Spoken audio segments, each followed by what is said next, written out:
You are Locked On Syracuse, your daily podcast on the Syracuse Orange.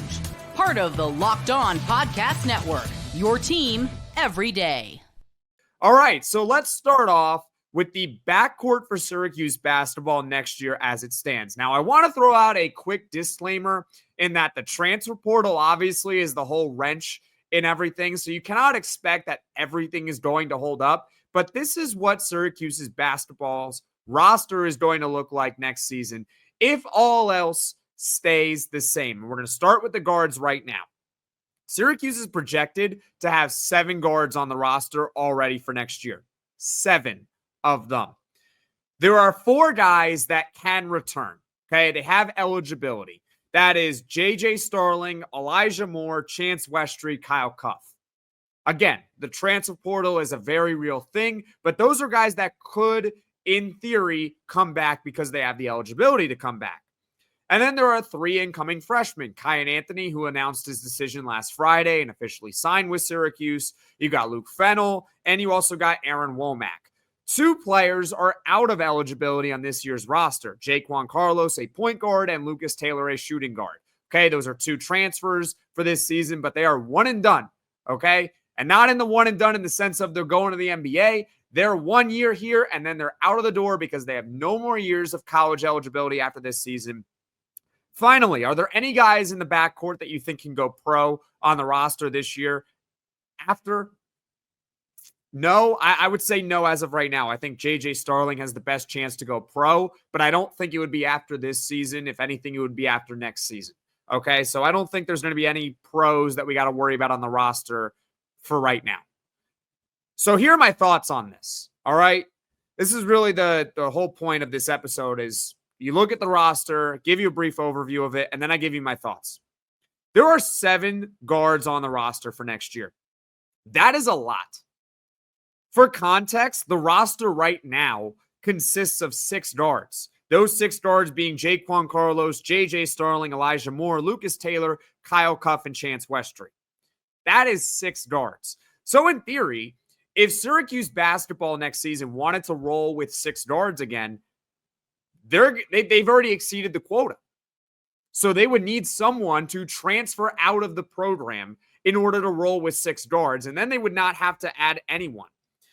This is really the importance of the Kiyan Anthony decision because he became the 7th projected guard on the roster. This is the ripple effect of it. Of those 7 guards, there are probably at least 3 of them that could start next year in theory. You got JJ Starling if he decides to come back to Syracuse. You got Elijah Moore, who should only get better. And also Kiyan Anthony, in theory, can start as well. And one of those guys would have to come off the bench. It's not going to be JJ Starling. So it would either be Elijah Moore or Kiyan Anthony. Of course, again, the transfer portal changes everything. But Syracuse basketball next season has so many guards, which is why a lot when I was talking about yesterday with Tyler Jackson, I wasn't picking on Tyler Jackson saying he's a bad player. I was just saying, is he elite enough that you want to commit another guard to your roster for next year when you already have so many other guards on the team? Don't worry. I'm going to get to this in a second, okay? There is a need for a starting point guard on the roster. Because as of right now, when you look at the roster for next year, Syracuse does not have a projected starting point guard. Now, there are a couple of things that Syracuse can do to find their answer as a starting point guard. The first thing that they can do is look from within right now at this very moment. They could do something right now to figure out if they have a starting point guard for next year. They can. What is it? Well, I've kind of suggested it on the podcast. I've also seen a number of people comment about this. You could shift JJ Starling to a full-time point guard role this season and have Elijah Moore be your starting 2 guard for this season, or Lucas Taylor if you prefer that. But the point being is that you would have JJ Starling as your starting point guard. And the reason why is simple. If JJ Starling is really good as a starting point guard, if he can prove that he can facilitate an offense as well as keep up his usual scoring, then Syracuse does not need to go into the transfer portal next year and find a starting point guard, splurge all that NIL money on trying to find one. They don't need to do it. They also, if they wanted to add Tyler Jackson, go ahead. He wouldn't need to be the starting point guard anyway. You could still add him. Because you would have JJ Starling as your starting one. You would also have Luke Fennell as your backup. Elijah Moore and Kiyan Anthony would be the two guards. Now, if JJ Starling, if they decide to move into point guard at some time this season, full time, and he doesn't look very good at doing it, there's option B, which is obviously what I've been saying. You can get a point guard in the portal, preferably one that can start. Syracuse tried that this offseason with Jaquan Carlos. They also missed on a combo guard from Mount St. Mary's, if you remember, who's now at Georgia, who's tearing it up, Dakota LeFew. That would have been a terrific pickup if they had gotten him, but they didn't, unfortunately. So they got Jaquan Carlos before LeFew, but still it looked like they were going to get both. They ended up just with Jaquan Carlos. And it hasn't worked so far. Hopefully, Jaquan Carlos can play better than what he has shown in the first 3 games, but it has not worked so far. I would aim higher if you're Syracuse basketball in the portal. I would try to commit whatever resources you have in trying to find a real starting point guard that can play in the ACC.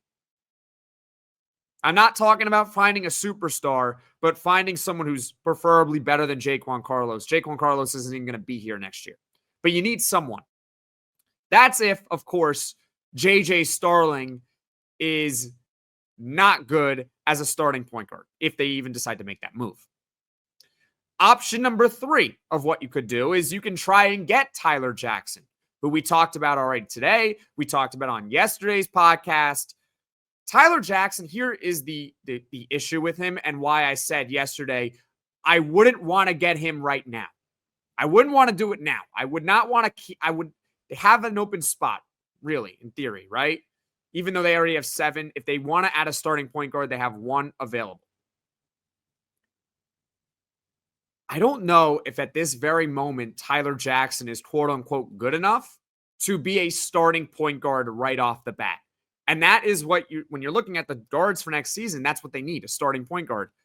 Is Tyler Jackson the answer? Probably not.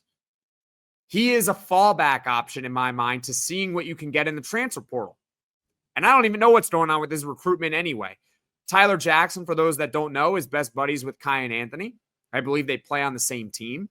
He ranks anywhere between 58 and I want to say 131 in the country. He's all the way down to a 3-star over on Autry. He's been kind of trending downwards, which is not a very good sign. It's not that I'm picking on Tyler Jackson. I think he would be a nice get for Syracuse basketball, but I would prefer that they go in the transfer portal first to try to find a starting point guard. And then if you don't really hit on one, you circle back and get Tyler Jackson. That is what I would do, because I am not sure at this very moment he's better than what you can find in the portal. And I'm not sure right now if he can handle a starting point guard role next season, which is what they would essentially ask him to do, to be a starting point guard. Okay? So, in summary of the guards, because I know I threw a lot at you, they have 7 projected guards on the roster for next year with no true point guard that can start on the team. They have a few options they can do. They can move JJ Starling to point guard right now and see how it works for this season. And if it works out well, then great. They don't need one. They don't even probably need to add a guard in the portal.